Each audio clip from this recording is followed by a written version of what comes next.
Hello everyone, Al Gallagher the SideQuest Gamer here, and today we are taking a look at Croc Legend of the Gobbos for the PlayStation. And for many people, this is a beloved childhood classic, and I can see why. But in this day and age, now it's getting polarizing reviews. While some would say it's not that good or mediocre, and then there's others who would defend this game to the death. As for where I stand, well, you're about to find out.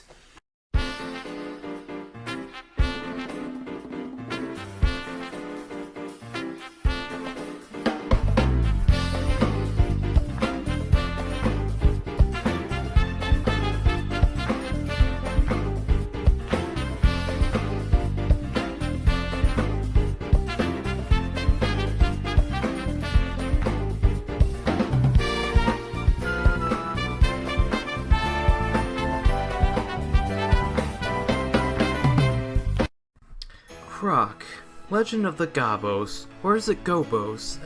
I don't know. I'll just go with the first one. This game was developed by Argonaut Software, who previously worked on the legendary Star Fox for the Super Nintendo. In fact, Argonaut worked very closely with Nintendo until they rejected Argonaut's idea of a 3D game starring Yoshi, the dinosaur.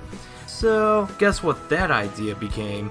Yes, Croc was originally going to be a Yoshi game, but because Nintendo rejected the idea, Argonaut looked for a new publisher to fund their retooled idea, as well as publish the game, and that publisher would be Fox Interactive.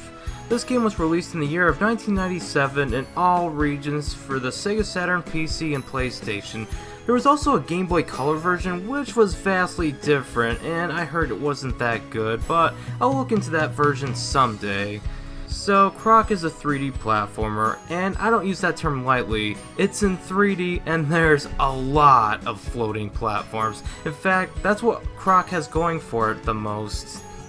After listening to the wonderful soundtrack of the start menu, you then start the game with a cutscene of a stray basket floating over to the land of the Gobbos, where the king of the Gobbos adopts the baby Croc in the basket as one of his own.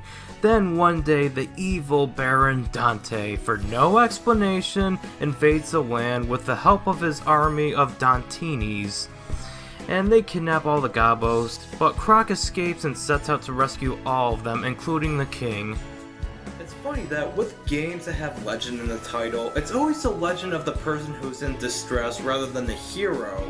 I mean, Legend of Zelda, Legend of the Gobbos, The Legend of Spyro, well okay, the last one maybe not, but although Sierra Entertainment did ruin Spyro for many fans, so I guess he's in distress. But anyways, let's move on. There are 4 main islands in the game, plus a secret island. With the exception of the secret island, each island has 8 levels. 6 of them are normal platforming levels, and 2 of them are boss levels. So it's like 1, 2, 3 boss level, 4, 5, 6 boss level. Move on to the next island. There's also 2 secret levels for each island. You can unlock if you rescue all the Gobbos in one half of the island and beat that boss in that particular half, then you'll unlock that half's secret level. And it has one of the 8 puzzle pieces needed to unlock the final island of the game, which I'll get to later. The main levels themselves are very open and linear. There are 6 Gobbos hidden in each main level that are optional collectibles, but it's worth noting that the 6th Gobbo is hidden behind the gem door in that level, and in order to unlock that, you'll need to find the 5 colored gems hidden throughout the level. Croc himself controls kind of like a tank, and it does take some getting used to, but I do like how the levels are designed around the tank-like controls, but sometimes these tank-like controls, in addition to an uncooperative camera, will lead to some pretty cheap deaths or failed challenges. And what I mean by failed challenges is where throughout some levels, there are some bonus rooms that would require Croc to jump on multiple switches in a bonus room minigame, where you would pop sheep or try to catch gems and hearts in a little cauldron. The gem collecting game in World 2 is total BS, because if you miss one, you'll have to kill yourself and try again, and it took me at least 50 tries to finally get the Gobbo that's a reward for finishing that minigame.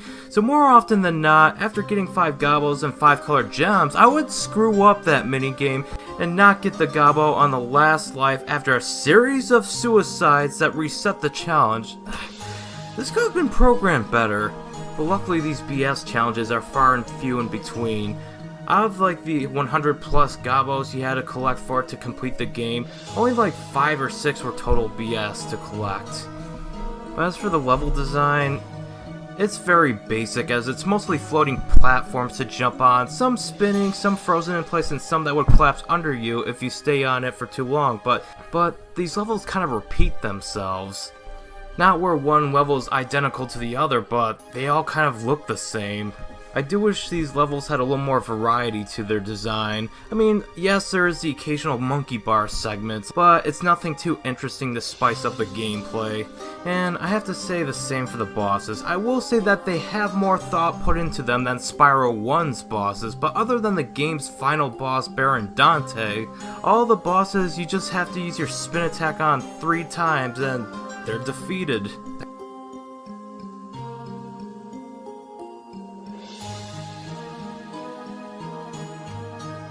That's it. Despite the levels being very similar in design, I do applaud it for its progressive difficulty, as it's been fairly consistent from starting out easy and then getting a little bit harder every level. Croc's health system is nothing unique. It's kind of like Sonic and the Golden Rings, where he can take as many hits as long as he's holding at least one colorless gem, but if he has 0 gems, he'll lose a life if he gets hits. And you'll be losing a lot of lives in this game with the aggressive enemy AI and the accidental landing in the lava or ice water due to camera issues when platforming. Trust me, that's going to happen frequently. So this game, as charming as it is, does have a lot of flaws. I know many reviewers before me have said this before, but unlike most of them, I will say that this game does have some redeeming value. For one thing, I love the music in the game, especially World 2's snow level music. It's so enchanting and charming that I dare say the soundtrack alone makes this game worth playing. I also really like the graphics of the game. While the textures are kind of flat by today's standards, I do like the aesthetic appeal of the levels, especially with colorization. And the character models of the enemies and Croc still hold up pretty well, and yes, they are cartoony, but it just suits the tone of the game. But overall, is this game worth playing? Well, I'd say if you like to collect for the PlayStation 1 console, you won't lose any sleep paying $7 for this game. I do admit I did have some fun with it. Even if the level design is nothing special and this 3D platformer doesn't really add anything new to the table. However, after every boss is when I would usually end the game's play session, as after that the level design would just get boring and repetitive to play through. In between the several play sessions of Croc, I would play Metal Gear Solid 3 to break up the monotony. So if you do play this game, I recommend playing it in short bursts, no more than an hour and a half, otherwise you'll just get bored. And it's also worth noting that this game is a good time when you just want to finish it, but I don't recommend completing it, as the challenges you have to fulfill to get all the Gobbos can be really frustrating, and the final secret world is really not worth all the stress. So overall, I would give this game a 62 out of 100. It's a pretty okay game that's not a must-buy, and it's not a game I would go back to every year like I would with platformers like Super Mario Bros. 3 or Sonic 3 and Knuckles. But I am aware that this game has its cult following, and I can see why. Remember, just because I may not like it as much as you do, doesn't mean it's law or it's fact that this game is just okay. I just personally feel it's an okay game, and my opinion holds as much weight as yours. So feel free to give me your thoughts on this game, even if you disagree with my rating and review. Croc did get a sequel, but I won't get to that anytime soon. Perhaps sometime next year, but don't count on it being the first quarter of next year. Maybe sometime in the summer if it's requested. Anyways, thank you so much for watching, and remember to stay awesome.